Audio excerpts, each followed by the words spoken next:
Good morning, everybody. Let's get started. So, welcome to the High Energy Density Science Center Seminar Series. Today's seminar will be the 5th annual update and review of our center's activities and will be given by our center's director, Dr. Frank Graziani. I've had the pleasure of working with Frank for 11 years since I was a postdoc, during which time he has served as one of my mentors and helped expose me to the wide world of high energy density science.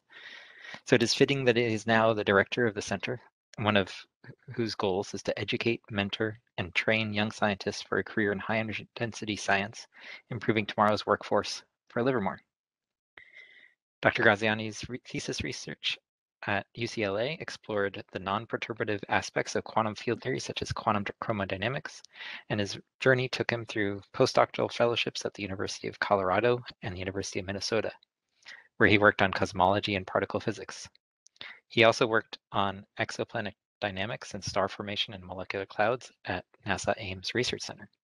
So like many of us in this field, his training was not in HED, and in our pursuit of a workforce of diverse experience, outreach and education is key.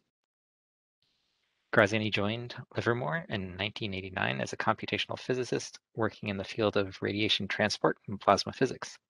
Since then, he has held various leadership positions before becoming our director, including project lead for a legacy code, group leader, verification and validation lead, principal investigator for 2 LDRD strategic initiative projects, lead for the National Boost Initiative, and associate division leader for computational physics. He has won 4 DOE Defense Program Awards of Excellence, the Lawrence Livermore Director's Science and Technology Award, and a distinguished member of the Technical Staff Selection. He has organized international meetings on computational methods and particle transport, workshops on the computational methods used in high energy density physics, and conferences for plasma physics. His research interests include understanding the microphysics of dense plasmas using n-body simulation tools, kinetic equations, and quantum hydrodynamics. He has authored over 50 publications in refereed journals, and he is editor for 2 books on computational methods for particle transport, a book on warm dense matter physics, and a review article on computational plasma physics for the Encyclopedia of Applied Computational Mathematics. Please be aware that today's talk is being recorded. If you're uncomfortable with that, please log off. Otherwise, this is an unclassified meeting with people logged in from outside Livermore and the country, so please be mindful of any export control issues. We will take questions at the end of the talk. If you have any, please make use of the chat field, either by typing the letter Q to indicate you would like to verbally ask your question, or type your entire question and I will ask it on your behalf. I hope you enjoy the talk, and I welcome Dr. Graziani to begin. Thank you. Thank you, Paul. You can hear me all right, right? Yes. Okay, good. Well, thank you, Paul, for the very kind comments. As Paul said, this is our 5th year in review, which I'm a little surprised by. I would have guessed 3, so it's clear I'm having a lot of fun at this position, which I am. So let's go ahead and think about what happened in FY21. FY20 was a challenging year, I think, for all of us. So we kind of launched into FY21, not quite knowing what to expect, but hopeful that things were going to get better, and I think they definitely have. So let's go ahead and get started in talking about the people and the projects that the center is focused on. So first of all, who are we? So I'm extremely fortunate to work with a group of very dedicated and talented individuals. Felice Albert is our deputy. Tracy Baldwin is in charge of the budget, so she keeps us all out of jail. Jim Emig, we help support Jim in his efforts in the technology facility, which is managed by PLS. Paul, of course, has done a fantastic job with the seminar series. We have Ronnie Shepard there in charge of outreach, and Ronnie's making a face because it's either a piece of bad chocolate he's bitten into or UCLA's beaten Michigan in football. So one or the other. We have a couple of wonderful administrators, Jessica and Elaine. Bruce works with us quite closely in terms of discovery science. Camille Babeau has worked with us in education. And this recent year, she's been working with Felice and I on the uses of Hertz Hall. And then Tony Bayless, who we work with quite closely in terms of diversity and inclusion programs. and our interactions with the minority serving institutions that I'll talk about in a second. So as any of you have, if you've seen previous presentations on the center, we really focus on 4 different thrusts. So the HEDS Center is actually organized around 4 different areas.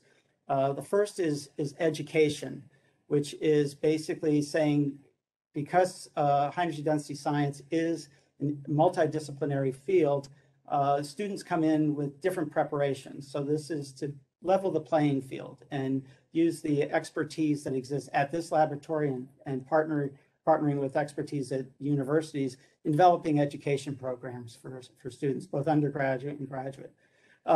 We are a bridge to the HED community. We do this through seminars, through our workshops and outreach, and I'll talk about those more. I'll talk about, we enable research in relevant areas. We make partnerships between students and faculty at various university campuses and subject matter experts at the laboratory. Here, for example, you see Jerry Clark from Florida A&M University working with his thesis mentor, Ronnie Shepard. And we're a bridge to the programs, which is how do we supply a diverse workforce to the various programs in a mission critical area, which is high energy density science. So I'll start off with education. And from our start in 2017, when I came on board, the center, of course, goes back to Rip Collins in 2015. But when I came on board, we really wanted to make sure we focused on education. So since 2017, we've developed a series of short courses, 6 to 8 lectures, and long courses, which are more quarter long or 10 weeks. Most recently, we've focused on the long courses, but that doesn't mean we aren't going to go back and do the more boot camp or short course format. Currently we have a very strong collaboration with Farhat Beg at UC San Diego, Rip Collins and Mike Campbell at University of Rochester in this area. So it's a very tight partnership, and we collaborate quite a bit. We also have partnerships with Carolyn Carrance at University of Michigan, Michael Murillo at Michigan State, Raymond Jean Lowe and Roger Falcone at Berkeley, MIT with Johan Frenji, Kodama, Ryosuke Kodama at Osaka, and Gianluca Gregori at Oxford.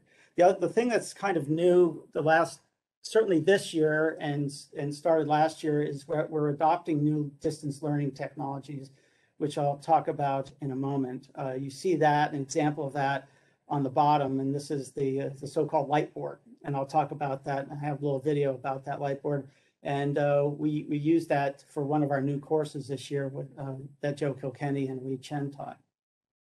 So this coming year, we're going to explore new courses and new avenues for education. Pierre Michel is writing a book on laser plasma interactions, and we've been supporting that this past year and this year. He's also going to be preparing a course on LPI for FY23. We're actually a new effort this year, and next year will be coordination with WCI and their designer training efforts. And I'm going to talk about that also. WCI is trying to develop a curriculum to train their new hires in various areas of importance to WCI. We're talking now about developing courses in spectroscopy and warm dense matter, and as some of you, or hopefully most of you know, HEDS Hall is on the verge of opening, hopefully in the April or this time frame of the summer, and using HEDS Hall as an education center to teach our courses with modern technology. So this past year, Joe Kilkenny and Wei Chen taught a new version of their HED diagnostics course. That course, again, was quarter long. It was in collaboration with Farhat Beg at UC San Diego. It had Gilbert Collins, who was the TA, who was actually at UC San Diego, and I believe now is at General Atomics. General Atomics was very generous in giving us Gilbert's time. So for those who wanted credit, there was both homework and exams, but it was open to whoever wanted to take that course. What was new about this class was the various guest lecturers coming from, for example, General Atomic, coming from NNSA, and then the multimedia format, which included not only video, but lightboards and PowerPoint, annotated PowerPoint. There you see Joe on the bottom actually using the lightboard. So the center actually purchased the lightboard.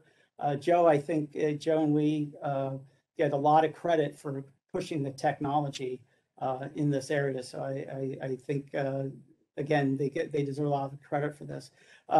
Dave Hopkins and Cheryl Nunez and others were a superb team again in making sure this distance learning worked. It's a lot of work every week. I think the lectures were 2 or 3 times a week, and making sure this worked without a hitch was really due to their hard work. We are, again, like I was saying earlier, exploring new technologies in teaching. One of these is the lightboard, which I'm going to show you a short video taken off of YouTube that explains the McGraw Center so hopefully you can hear that. That lets you create innovative, fun, and engaging videos. The lightboard is a pane of illuminated glass placed in front of a camera. Fluorescent markers catch the light and create the illusion that you're writing in thin air. It can be used to create lecture videos in many disciplines, and is especially useful for STEM content. Much like a blackboard, it allows you to write out and explain formulas and equations. You can also add animations or visual effects to illustrate complex ideas. These videos can be used as part of your teaching in different ways. For instance, they can be used as supplemental videos that reinforce difficult concepts, or as lecture videos that students watch beforehand, allowing for more active learning in the classroom. If you're interested in learning more about how to use the lightboard, please contact the McGraw Center.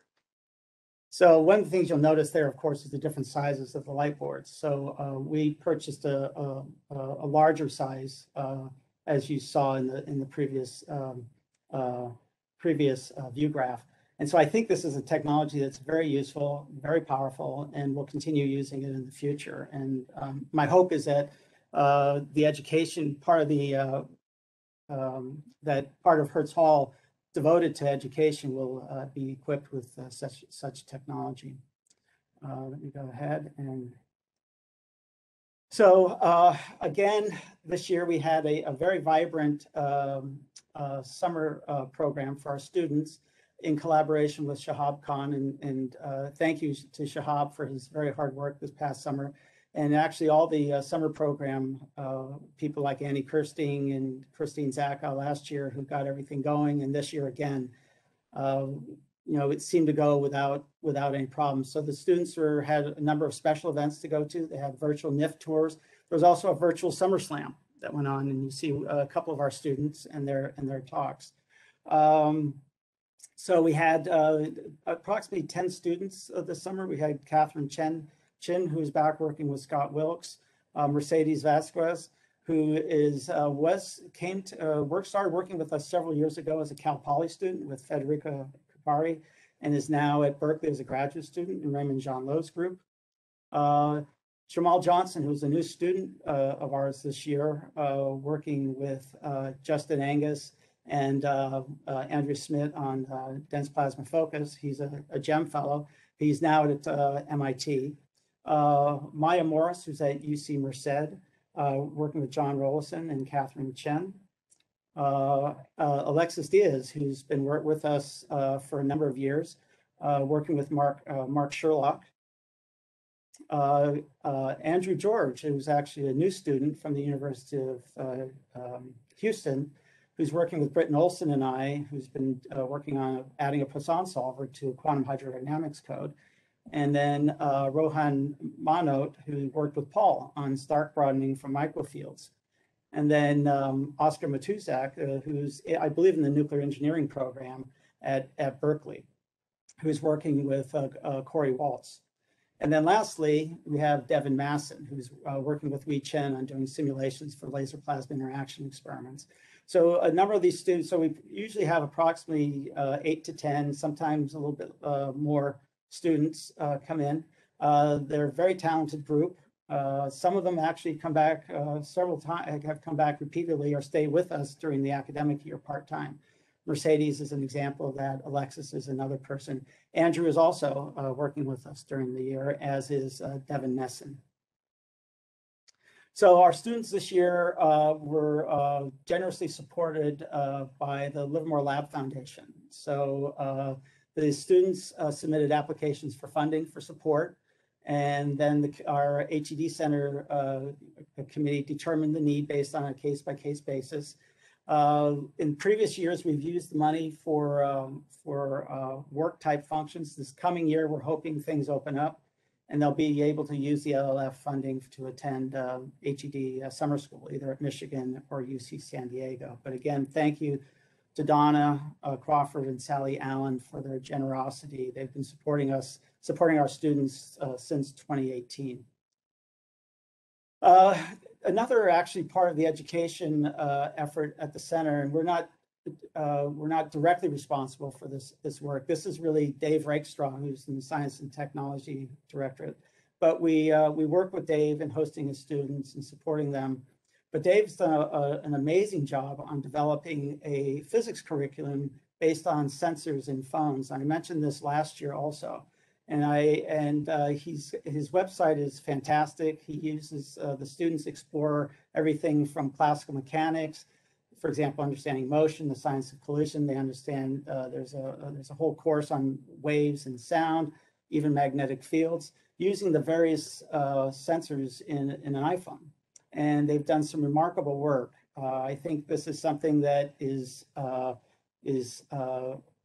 quite important in terms of reaching out to a diverse audience in terms of getting them interested in science, getting people interested in physics. And Dave is actually, in my understanding, it's being adopted by various high school and college classes. And I think if I remember right, Dave actually gave a talk at the recent National American Association for Physics Teachers, where I believe it's was well received. There you see Dave with some of the students. But again, I urge you to take a look at his website, because I think it's a quite ingenious approach to getting young people interested in science. So let's move on to the community bridge. From the beginning, one of the things we've done is have the seminar series, and the seminar series I think has been quite successful, and Paul has done really a fantastic job. There's a solicitation process that begins every year, and I believe that Paul has actually already started that process for this coming year. We are actually going to adopt a hybrid technology. One of the things that, of course, we did pre-COVID was that people had to attend in person. Now that we're doing this virtually, we have people from the lab attending via WebEx, but we have people from all over the world attending. And so we want to keep that interaction going. We want to make this available to all of our colleagues in the HEDS community. I will say that Marius Melos sent a very kind note to Paul, saying that the recent Nature paper that came out on superionic water that was done with Bingwen Cheng and Sebastian Hamill and others, that he told us that was a child of the HED Center. He said after reading the paper, Marius contacted Bingwen Cheng and then asked her to present at the HED seminar, and a focused meeting and collaboration followed, resulting in this paper. So Marius was very kind and thanked Paul profusely for doing this. The videos such as this one will be on the YouTube channel, so you can check out any videos from previous recorded seminars. The other part we do is, of course, a part of the community bridge is seminars, workshops, and campus interactions. The ambassador program, which is started in Annie Kirsting's office, has selected groups of people in various focus areas to go out to UC campuses and talk about the laboratories and talk about the research that we do. For high energy density science, that's Felice and myself and Tammy Ma. We work quite closely with Bruce in terms of the Discovery Science experiments on NIF and helping to host visitors and provide any support. One of the other areas that we're in active discussion with Alan Wan about was an idea that I talked about a couple of years ago, which is the possibility of a UC high energy density science faculty being appointed. So that's something TBD, but that was something that came up from a discussion with Tammy Ma, Ronnie Shepard and Alan Wan pre-COVID. So we're hoping that that happens. We are supporting various conferences. One of them most recently is the one by Sakura Pasquarelli, the High Pressure Gordon Conference. That one was supposed to be supported during last year and the year before, and of course it was postponed. So it looks like it is happening this year.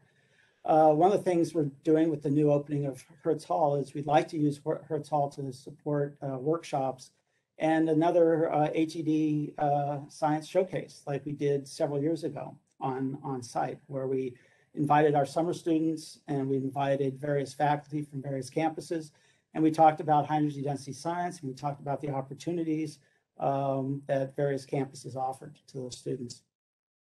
We would like to begin an activity in FY22 that was postponed because of COVID, and that is to reach out to undergraduate and community colleges. So a couple of years ago, Art Pack and Allison Saunders, Camellia Stanton kindly agreed to do that. So we're hoping to get that started again. Allison was able to at least do some of that remotely.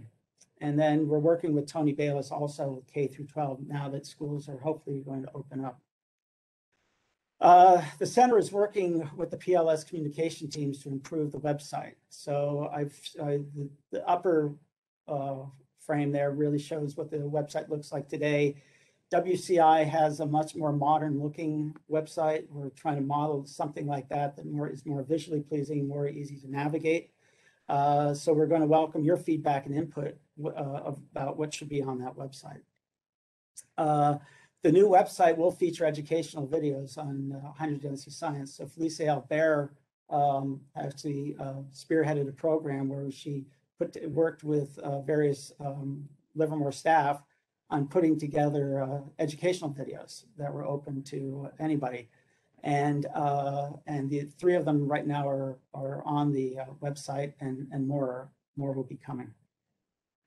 So in terms of collaborations, we have a number of ongoing collaborations and making sure partnerships happen between the universities and laboratory staff and hosting various students. One that we of course has been ongoing is the Center for Mattered Extreme Conditions, with Farhat being the UC San Diego lead of CMAC. We host students. We work with various partners on HED science curriculum development, and we've supported in past experiments at the Jupiter Laser Facility.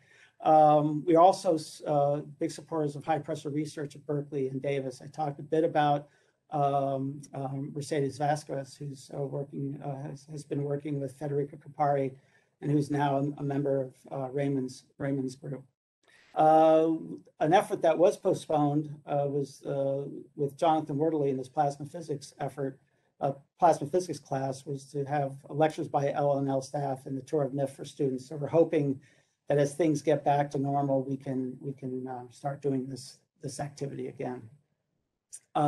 A new UC National Lab Collaborative Research and Training Award proposal was submitted with David Strub at UC in the upper right there from UC Merced being the PI for this effort. So this involves 5 UC campuses, including Merced, San Diego, Irvine, Berkeley, and UCLA, and then 3 labs, including Los Alamos, Livermore, and the Berkeley lab.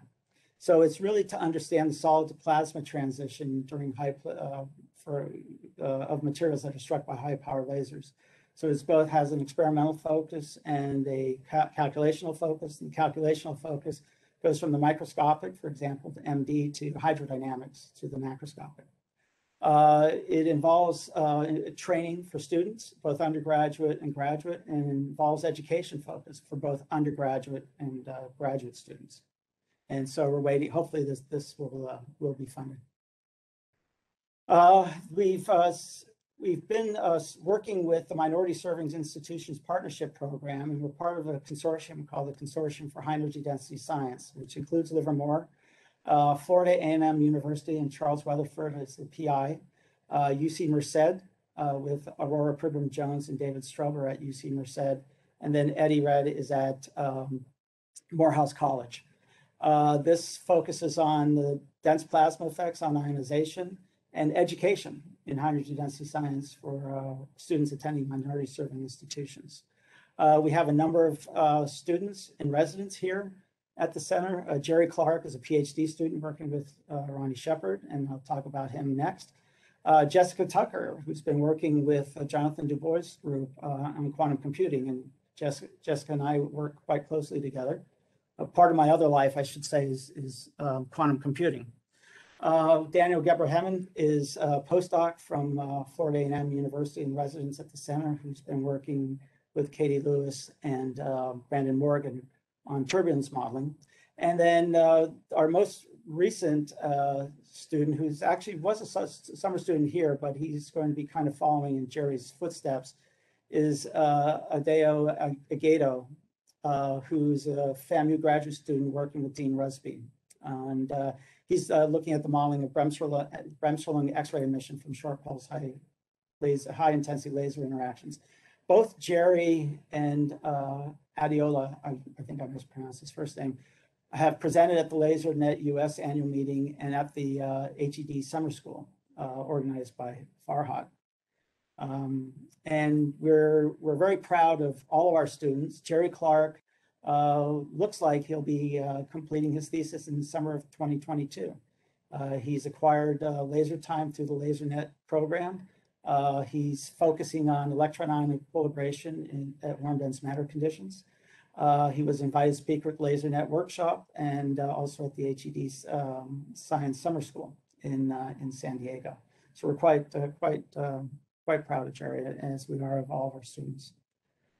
One of the things we've done is, as part of the center, is not only engage our partners here in the United States, but also our partners abroad, and Japan in particular. So most recently this year, we've actually signed a new MOU with Livermore and ILE, or the University of Osaka, and that MOU is signed between Pat Falcone and Ryosuke Kadama, with focused efforts on collaborations in high energy density science and educational collaborations in high energy density science. As part of that, we actually now have a monthly WebEx collaboration meeting with Yasuhiko Sentoku and Ryosuke Kadama. We're making now efforts to help them build a LaserNet US collaboration. And Felice Albert has been working very hard with them on that. As a kickoff to this, restarting the engagement with Japan after the hiatus with COVID, we're now doing a seminar series. So we'll do over the next several months. So this will start in the fall. There'll be an announcement following, but there'll be 3 speakers from Japan and 3 speakers from the United States, including Roger Falcone, Bruce Remington, and Ariana Gleason from SLAC. We're quite proud of another student that was actually in residence with here. Several years ago, Shinsuke Fujioka was in residence in the center, spending a sabbatical year here. He was in the Osaka office. And shortly after that, his student, Hiroki Morita, came and spent approximately 8 months working on his thesis, working with people like John Moody, working with Tadashi Ogitsu, and he is now finished. He's graduated, has his PhD, and he's just published a paper on matter radiation in extremes. So we're hoping to see Hiroki again now when things improve in Japan. Part of the enabling collaboration is facilities, of course. So I've mentioned Jim Emig and the Building 161 Technology Facility. This is a wonderful multi-use hands-on facility. It's managed by PLS. We help support equipment procurements and pay for some of Jim's time. They have a number of new hardware that's been installed, things like the water jet. I believe that's brand new. I think the center helped pay for that, and various 3D printers. So it's a wonderful, like I said, hands-on facility that actually helps support researchers and students, not only at Livermore, but at places like for experiments at LLE, and then there was, I don't know if that's Ronnie, that might be Ronnie trying to get the snow off his car at Colorado State, laser there. Of course, supporting our folks here at Livermore. And in the past, this was, again, pre-COVID, I think it was 2019, but the visit of the team to Sarek in Israel. So the Building 161 is a wonderful resource for supporting students, supporting our staff in various areas of high energy density science. One of the things that we've instituted at the center is a sabbatical program. So that's, of course, because of COVID, been put on hold. And that is now has actually started happening. So Annie Kirsting, as the director of university relations and the head of the institutes or centers at the lab, started what we call the mini sabbatical program. So these were sabbaticals for faculty that could range in anywhere from a month to 3 months. And our first sabbatical awardee was Farhat Beg, who's now actually on site. He's actually down the hall from me. And he's now developing a spectroscopy course, working with people like Ronnie, Howard Scott, and Marilyn Schneider. We're hoping that we had plans last year and the year before to have Franck Delmotte from the University of Paris lecturing on laser optics. We're hoping that that can happen this summer. We're also looking at other faculty who have actually expressed interest. Will Fox at Princeton is another one. So now that things are coming back to normal in some sense, we're hoping we can open some of the sabbatical opportunities up. We've been very fortunate to have funding from WCI to support what we call the High Energy Density Science Postdoctoral Fellowship.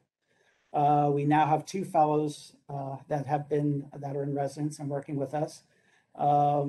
And we actually have a application package and review process is just starting now. I should actually say review process. It's a little premature. I believe Felicia can correct me if I'm wrong, but I think we're still accepting applications. But this fellowship is coordinated in terms of dates, coordinated with the Lawrence Fellowship, and then WCI's new fellowship, which is the Foster and Brown Fellowships. These are the 2 gentlemen that are now our center fellows. Andrew Longman's been with us for a year. And his mentor is Pierre Michel. And then we have Carrie Wong, who I think some of you, probably a lot of you know, has been working with Ben Bachman this past year as a graduate student at UC Davis. And Carrie is going to be joining us this next week. And I think we're doing a meet and greet this Friday. So big thanks to our selection committee who've worked very hard and gone through a lot of the applications and tried to down select. And sometimes under very trying circumstances during the COVID time. But Thilo and John and John Eggert, John Moody and Yuan, Kumar and Heather. So because this is the center is in some sense a tri-directorate organization, we in some sense supported by NIF, Photon Science, PLS, and WCI. We've asked all directors to at least supply people to help pick our center fellows. I should say we actually have a new deputy in JLF. So I don't know if you can see her picture, but the new JLF deputy is actually Felicia Albert. So Felicia will be both the deputy for the HED Center and the deputy for JLF. And this is, from Bob and in my perspective, this is quite positive. It brings JLF and HED Center closer together. So the idea of a possible common use of the 161 facility for JLF users. The other thing that Felicia is exploring with Bob and I is the idea of a kind of a joint summer intern to train a student in laser and diagnostic technology. So I think it's a fantastic idea, and we're looking forward to working more closely with Felicia and Bob in this area. Let me just check my time, see how we're doing. Looks like we're doing okay. I talked at the very beginning of the hour about education in high energy density science, and the challenge of that because it doesn't exist as necessarily a specific discipline on college campuses. It's not part of it's not a physics department. It's not a nuclear engineering department. It's not a mechanical engineering department. It's not mathematics. It's all of those. So at UCLA, for example, high energy density science might exist in the EE department, might exist in physics. At MIT, it might be nuclear engineering. At UC San Diego, mechanical engineering. So students come in with different backgrounds. They leave with different preparations. So the idea here is to at least educate our students while they're here. So besides the education courses that we offer, one of the ideas that came out of our discussions between Ronnie and Paul was actually to have a survey course at the advanced undergraduate level open to all summer students, but particularly our high energy density science students, to basically bring them up to a level playing field. And so again, think kind of junior, senior survey level, not a beginning graduate level course. And so it's to teach them the terminology, teach them the basics of things, so that maybe they might be doing something computational, but it'll be teaching them something about experiments. Again, to give them a broad perspective on high energy density science. At the same time that this was going on, there's another activity that was going on, and just shows the wonderful synergistic synergisms that exist in the various directorates, but particularly in high energy density science. So Debbie Callahan has been appointed the lead for the Designer Training Institute, and I should correct that because it's not technically an institute. It's now called a Designer Training Program. But the idea there is that WCI brings in higher staff from all different fields, with PhDs in chemistry, nuclear engineering, mechanical engineering, physics, applied mathematics. How do you basically educate them in areas that maybe they have very little knowledge of? For example, in shock physics, hydrodynamics, various areas of atomic physics. For example, when I first came to Livermore, I think the only hydrodynamics I ever took was as a physics student, was as a freshman physics student. That was it. But I took a lot of quantum mechanics, and for a lot of students coming in from mechanical engineering, it might be just the opposite. They have very strong backgrounds in hydrodynamics and material science, but maybe not as strong a background in atomic physics or quantum mechanics. So the idea there was to take the new hires and give them some training so that when they do get their clearances, they have the science background to start their jobs. The difficulty that WCI had, which is the way that was done when I was hired, was the training used to be a one-on-one mentorship. So when I came into WCI, I had a couple of mentors. One was George Zimmerman, one was Bob Tipton. So I was very, very lucky to have that. But it's not a scalable system. And now that WCI, for example, is hiring hundreds and hundreds of new employees, you can't afford the time to have a one-on-one mentorship. So Debbie's working with a lot of people, including there you see Minta Aiken, and there's a lot of people, Oleg Schilling, but also Rip Collins at the University of Rochester, to build a curriculum that spans the various SKAs that WCI needs. So we decided to actually cooperate and collaborate. So the HEDS Center is working with WCI in helping to supply a course aimed at kind of the advanced undergraduate level for LLNL staff, our new hires, and students. And again, this would be kind of a 7 to 8 week, 14 to 16 lecture course. Think again, advanced undergraduate. We want to make sure it's not death by PowerPoint.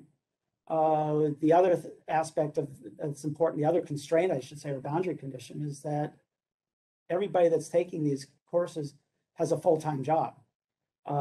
This type of course cannot be overly demanding with too much homework and exams. So we're trying to figure that out, but it can't be something where they're spending an hour in class and 3 hours at home working. Like I said, people have normal jobs. So we're using a modular concept built by Minta Aiken for her shock physics effort, which is individual lectures, modular kind of 30-minute snippets that focus on very specific areas. One of the things that we're doing is we're trying to build that course now. One aspect that I think is very important is the lecturers. People who are subject matter experts aren't necessarily the best teachers. And so we are trying to identify people that are interested in doing this, passionate about teaching in class.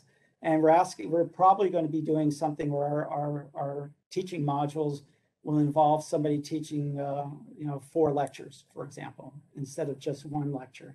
one of the things I want to avoid is kind of the rotating, different person, different face each time there's a different lecture. So, but that's all, again, TBD. So, but if you're interested, please reach out to me and let me know. Lastly, the center has been very active in the academic collaboration team, and this is WCI's, I think this might be their third year they've done this, but the idea is to strengthen university relations between academic partners and WCI programs. There was just a recent selection, I think that was announced just within the last couple of weeks. Rose McCallum is the coordinating person for ACT. She's doing a fantastic job, a lot of passion. She has a lot of passion for this.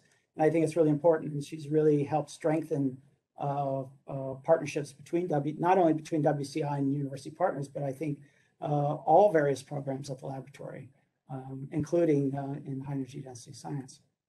So with that, I think we have plenty of time for questions if there are any.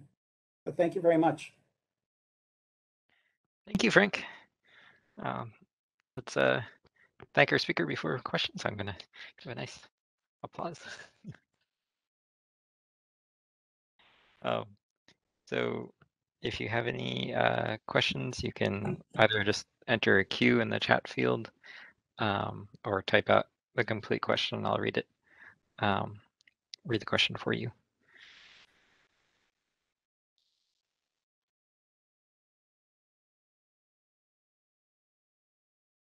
And by the way, Paul, before you do that, this is the first time I've given this talk in 2 years from my office at work. So it feels a little strange, but as I was telling Paul earlier, I don't have the anxiety of the dog barking or delivery man knocking out at the door or anything like that. So it makes it a little bit, I don't have that stress.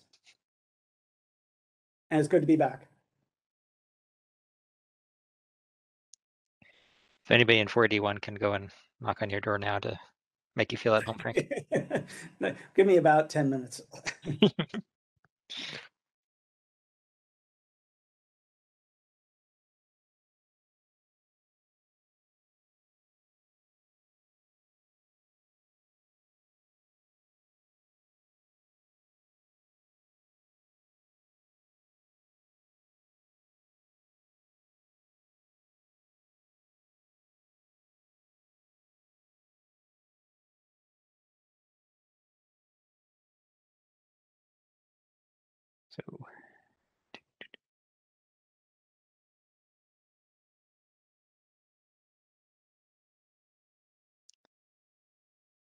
So no questions?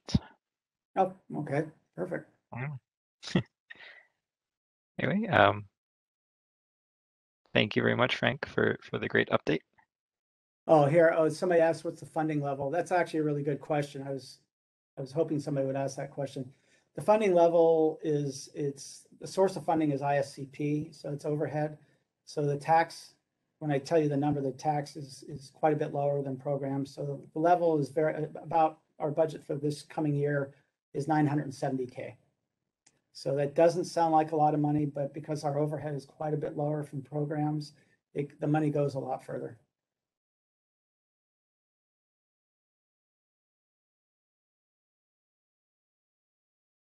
So Sean also asked, do you have an expansion plan? Yeah, actually, that's a really good question.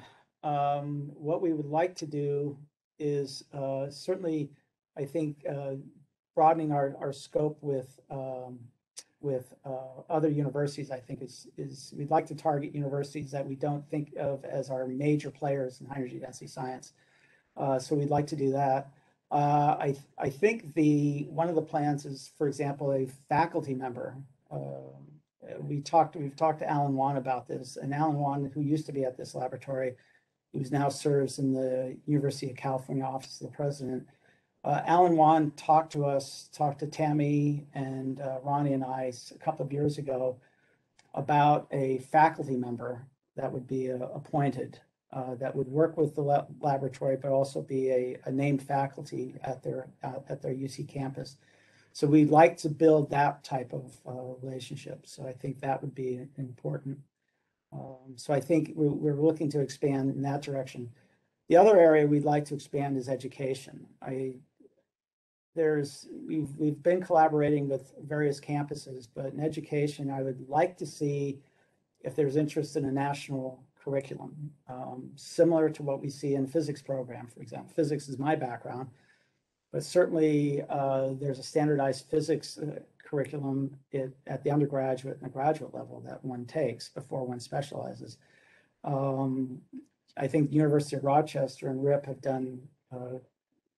made great progress in this area, as has University of Michigan, UC San Diego, and MIT. So I think our partners, and I should throw in Berkeley too, so our partners have been doing this, but I think it's not necessarily consistent across all campuses, and part of that is based on the expertise of the faculty.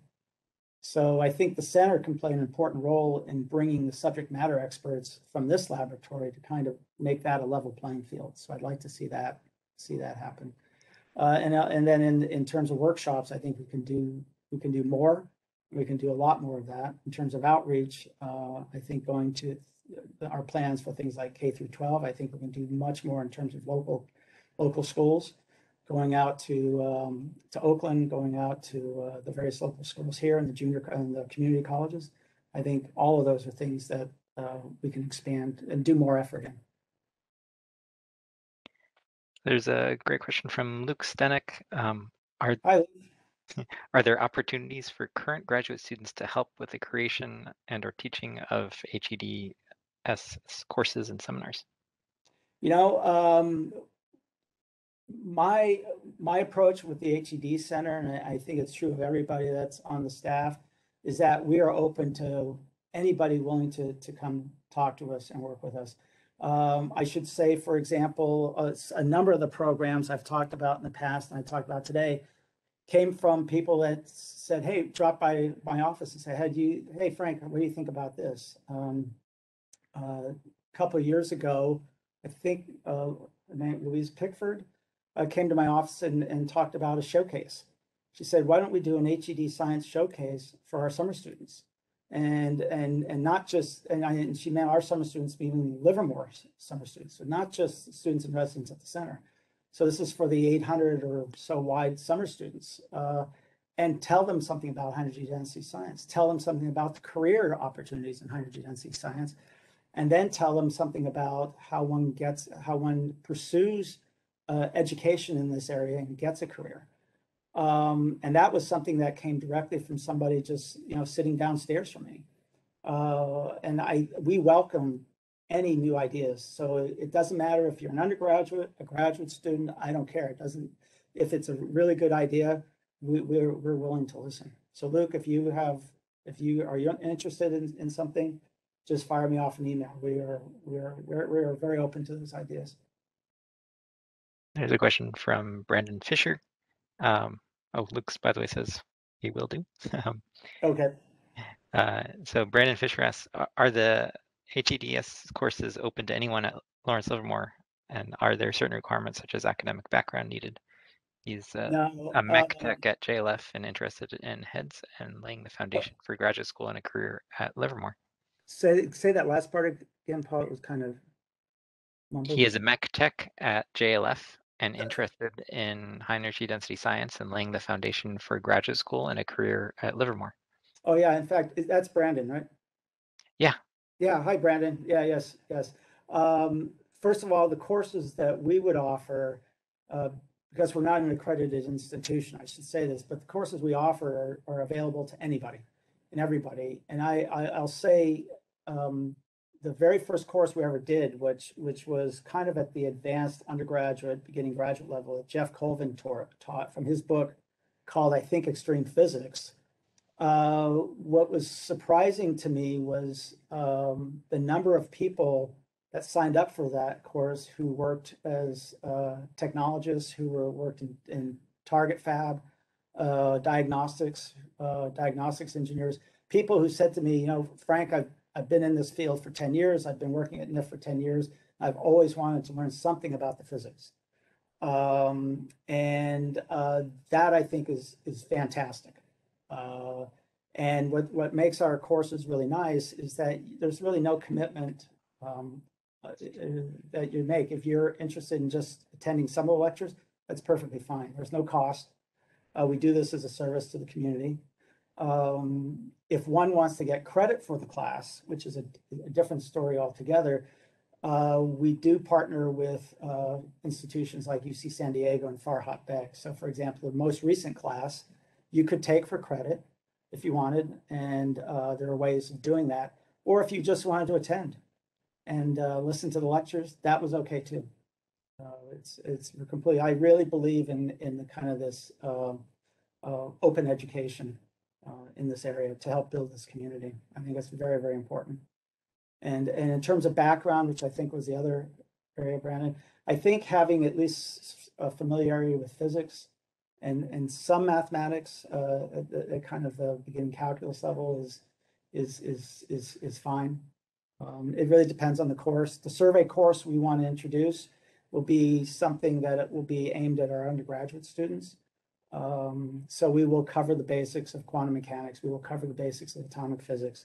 We will cover the basics of hydrodynamics, that sort of thing. So I think, that is a course that is, again, going to be open to anybody that wants to take it. Perhaps it'd be worth advertising how people can sign up. Oh, for that course? Yeah, or any of our courses in general. Oh, yeah. So what we typically do is we send an announcement out. So we send an announcement out, and then we actually take enrollment.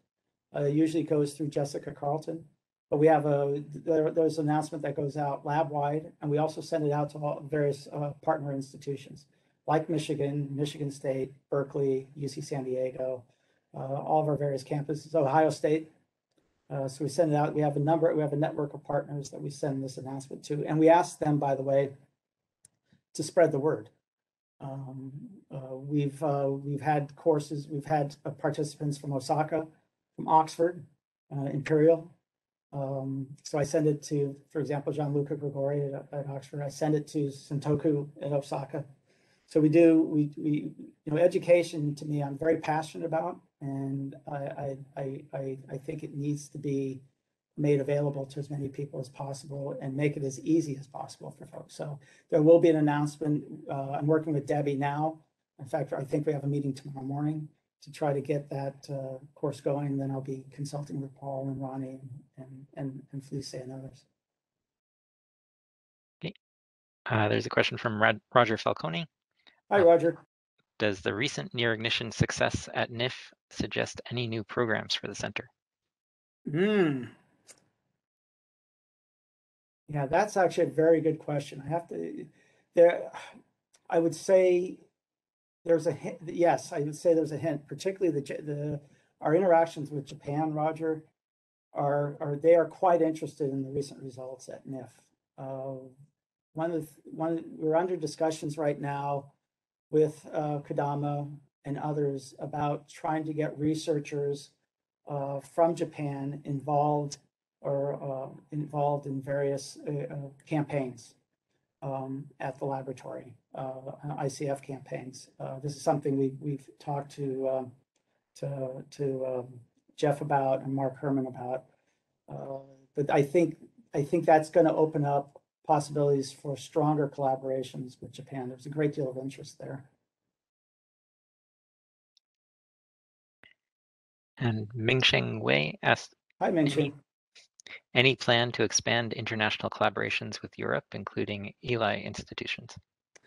Yeah, I think, yes, I think that's another expansion area. We've already started expanding, at least in computational HED, we've expanded. We now have a growing collaboration with Gianluca Gregori at Oxford. But I think that's an opportunity we haven't taken advantage of. But I think with Felice as the deputy and her involvement in LaserNet and our friendships with our various partners, I think that's something we should definitely pursue. We haven't done it yet, but I think that's definitely something we should pursue. I think that's a really good suggestion. And Bruce Remington with a question, Would it be possible to get travel support for students working with us on joint research to attend conferences to present the results, domestic conferences or international conferences? I don't think that would be a problem. I think that's the type of support the center could either provide, given the budget, or the Livermore Lab Foundation. One of the things we wanted to do the last couple of years when we received funding from Livermore Lab Foundation was we had support to pay for travel and enrollment of our students at the Michigan Summer School and then the UC San Diego Summer School. Both were, of course, canceled. So that I think is something we definitely could do. And there's a question from Farhat Beg. Hi, Farhat. In connection to Brendan's question, does the center have plans to coordinate efforts for Livermore scientists and engineers to pursue PhDs?